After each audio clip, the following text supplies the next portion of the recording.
Hello दोस्तों। कैसे हो आप? अच्छे होंगे, ठीक है ना। देखिए, target with exam Avnish Yadav channel को अगर पहली बार देख रहे हैं तो सब्सक्राइब कर लीजिए। आज आप लोगों को बौद्ध धर्म के बारे में बताएंगे। प्लीज़ सब्सक्राइब कर लीजिएगा दोस्तों, ठीक है ना। आज आपके लिए बौद्ध धर्म के बारे में बहुत अच्छी तरीके से बेसिक तरीके से बताया जाएगा। बौद्ध धर्म, बौद्ध धर्म की स्थापना छठी शताब्दी से पूर्व में महात्मा बुद्ध के द्वारा की गई थी। इनका वास्तविक नाम सिद्धार्थ था। यह शाक्य के कुल के थे। सिद्धार्थ का जन्म 563 ईस्वी पूर्व में नेपाल में कपिलवस्तु के लुम्बिनी नामक ग्राम में हुआ था। इनके पिता शुद्धोदन कपिलवस्तु के शासक थे। इनकी माता महामाया कोलीय वंश की थी। देखिए दोस्तों, इसी में से प्रश्न कैसे बनता है, पूछा जाएगा कि बौद्ध धर्म की स्थापना किस सदी में हुई थी? छठी शताब्दी में हुई थी। गौतम बुद्ध का वास्तविक नाम क्या था? सिद्धार्थ था। वो किस कुल के थे? शाक्य कुल के थे। उनका जन्म किस सन में हुआ? 563 ईस्वी में। ये कपिल वस्तु कहाँ पड़ता है? नेपाल में। किस ग्राम में? लुम्बिनी नामक ग्राम में हुआ था। इनके पिताजी का क्या नाम था? शुद्धोदन। इनकी माताजी का क्या नाम था? महामाया, जो कोलीय वंश की थी। ठीक है ना। फिर उसके बाद देखिए, महामाया की मृत्यु सिद्धार्थ के जन्म के 7वें दिन हो गया। सिद्धार्थ का पालन पोषण उनकी मौसी या सौतेली माँ प्रजापति गौतमी ने की। सिद्धार्थ की पत्नी का नाम यशोधरा था और उनके पुत्र का नाम राहुल था। सिद्धार्थ के सारथी का नाम चन्ना था। यहाँ से प्रश्न ऐसे पूछता है दोस्तों कि गौतम बुद्ध की माता का मृत्यु कितने दिनों? 7वें दिन के बाद हो गया उनकी माता। उनका पालन पोषण किसने किया? उनकी मौसी सौतेली माँ प्रजापति गौतमी ने। उनकी पत्नी का क्या नाम था? यशोधरा। उनके पुत्र का क्या नाम था? राहुल। सिद्धार्थ के सारथी का क्या नाम था? चन्ना था।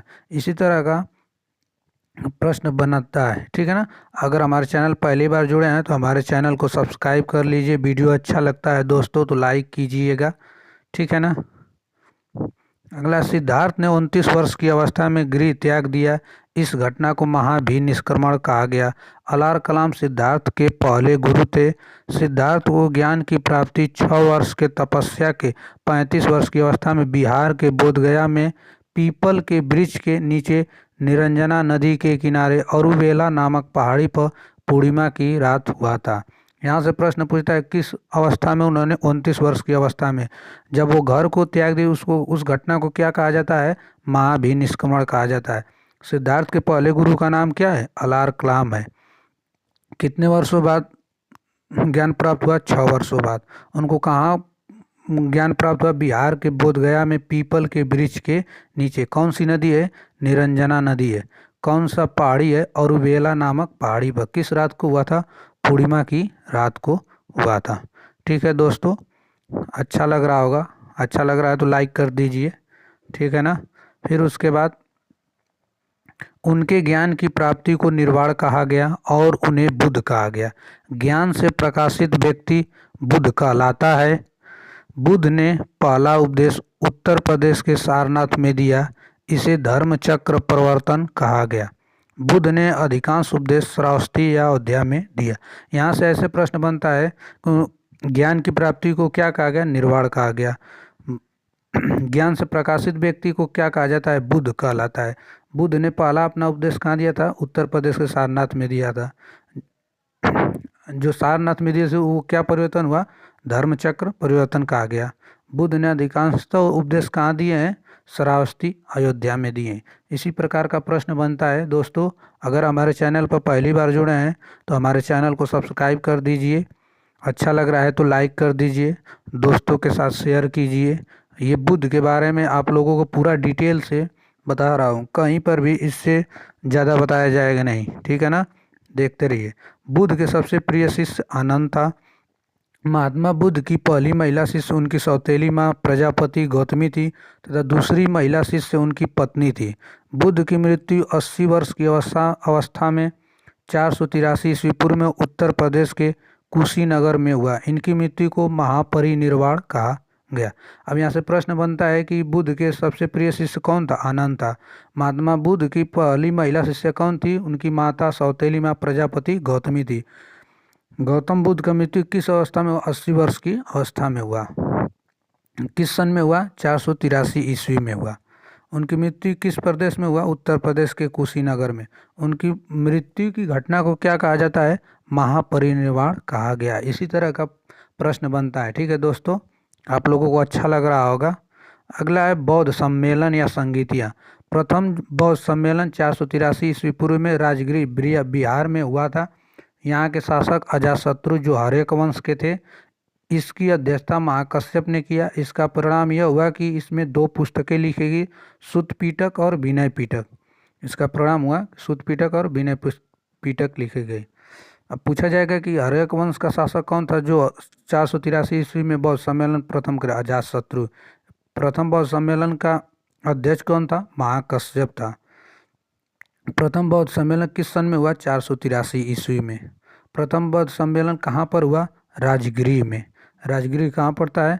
बिहार में पड़ता है। ठीक है ना। इसका परिणाम क्या हुआ? इसमें 2 पुस्तकें लिखी गई, सुत्त पिटक विनय पिटक, और एक और पुस्तक नाम है अभिधम पिटक। तीनों पुस्तकों को कहा जाता है त्रिपिटक। ठीक है ना दोस्तों, आज आप लोगों को अच्छा लग रहा होगा। ठीक है ना। फिर उसके बाद द्वितीय बौद्ध सम्मेलन 383 ईस्वी पूर्व वैशाली बिहार में हुआ था। यहाँ के शासक कालशोक जो शिशुनाग वंश से थे, इसकी अध्यक्षता सर्वगामी ने किया था। अब यहाँ पे ये प्रश्न बनता है कि द्वितीय बौद्ध सम्मेलन किस सन में हुआ था? 383 ईस्वी में। कहाँ पर हुआ था? वैशाली बिहार में। यहाँ के शासक कौन थे? कालशोक थे। जो द्वितीय बौद्ध सम्मेलन हुआ था उसके शासक कौन थे? कालशोक थे। किस वंश से बिलोंग करते हैं? शिशुनाग वंश से। द्वितीय बौद्ध सम्मेलन का अध्यक्षता किसने किया था? सर्वगामी ने किया था। देखिए दोस्तों, अगर आप लोगों को मेरा वीडियो अच्छा लग रहा है तो लाइक कर दीजिए और दोस्तों के साथ शेयर कीजिए, और पहली बार वीडियो देखने के लिए जुड़े हैं तो सब्सक्राइब कर लीजिए। ठीक है ना। आप लोगों को इसी प्रकार का प्रश्न बनता है जो एक भी बाहर जाएगा नहीं। ठीक है ना। आप लोगों को अच्छी तरह से बता रहा हूँ जो बेसिक तरीके से बौद्ध धर्म के बारे में है। तृतीय बौद्ध सम्मेलन 251 ईस्वी पूर्व पाटलिपुत्र बिहार में हुआ था। यहाँ के शासक अशोक जो मौर्य वंश के थे, इसकी अध्यक्षता मोगलीपुत्र तिस्म ने किया। इसका यह परिणाम हुआ कि अभिधम पिटक पुस्तक लिखी गई। तीनों पुस्तकों को क्या कहा गया? त्रिपिटक कहा गया। अब पूछा जाएगा त्रिपिटक किसे कहा जाता है? जो तीनों पुस्तकें होती है, विनय पिटक, सुत्त पिटक, अभिधम पिटक, को क्या कहा जाता है? त्रिपिटक कहा जाता है। अब यहाँ पे एक प्रश्न बनता है, तृतीय बौद्ध सम्मेलन कब हुआ था? 251 ईस्वी में। तृतीय बौद्ध सम्मेलन किसकी अध्यक्षता में हुआ था? मोगलीपुत्र तिस्म में। तृतीय बौद्ध सम्मेलन किसके शासनकाल में हुआ था? अशोक के शासनकाल में हुआ था। ये बहुत ही अच्छा प्रश्न है अशोक। ठीक है ना। अशोक के बारे में है। अशोक किस वंश से थे? मौर्य वंश के थे। ठीक है ना। ये कलिंग युद्ध के लिए अशोक प्रसिद्ध हैं। इनकी कहानी बहुत ही अच्छी है। ये आप लोगों को अच्छी तरह से हम कराएंगे। ठीक है ना। अशोक के बारे में यहाँ पर आप लोगों को बौद्ध धर्म के बारे में करा रहे हैं, जो आपके एग्जाम की दृष्टि से बहुत ही हेल्पफुल है। इससे बाहर कुछ जाएगा नहीं। इसी के अंदर अगर आप लोगों को क्वेश्चन बनाना आ गया तो इसी में सब कुछ छुपा हुआ है। ठीक है ना। उसके बाद चतुर्थ बौद्ध सम्मेलन आता है। चतुर्थ बौद्ध सम्मेलन 1 ईस्वी में हुआ था। यह कुंडलवन कश्मीर में है। यहाँ के शासक कुषाण वंश के राजा कनिष्क थे, जिसकी अध्यक्षता अश्वघोष वसुमित्र ने किया। इसका यह परिणाम हुआ कि बौद्ध धर्म 2 भागों में क्या हो गया? बट गया, हीनयान और महायान। अब यहाँ पे प्रश्न ये बनता है कि चतुर्थ बौद्ध सम्मेलन किस सन में हुआ था? 1 ईस्वी में। कहाँ पर हुआ था? कश्मीर में। कहाँ पर? कुंडलवन। बौद्ध चतुर्थ बौद्ध सम्मेलन के शासक कौन थे? कनिष्क थे। किस वंश के थे कनिष्क? कुषाण वंश के थे। चतुर्थ बौद्ध सम्मेलन किसकी अध्यक्षता में हुआ था? अश्वघोष वसुमित्र ने।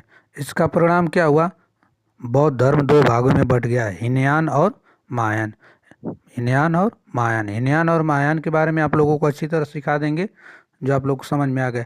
हीनयान में बुद्ध को क्या माना जाता था? गुरु माना जाता था। यह मूर्ति पूजा के क्या थे? समर्थक नहीं थे। महायान के द्वारा बुद्ध को भगवान माना गया है। इसमें मूर्ति पूजा का समर्थन किया गया है। देखिए दोस्तों, यहाँ पर आप लोगों को बहुत ही अच्छी तरह से समझाया गया है बौद्ध धर्म। इससे बाहर कुछ प्रश्न बनता नहीं है। इसमें सभी प्रश्न है आपके एग्जाम की दृष्टि से बनाया गया है। दोस्तों, अगर पहली बार जुड़े हैं तो हमारे चैनल पर सब्सक्राइब कर लीजिए। वीडियो अच्छा लगता है लाइक कीजिए, शेयर कीजिए, और वीडियो देखने के लिए धन्यवाद।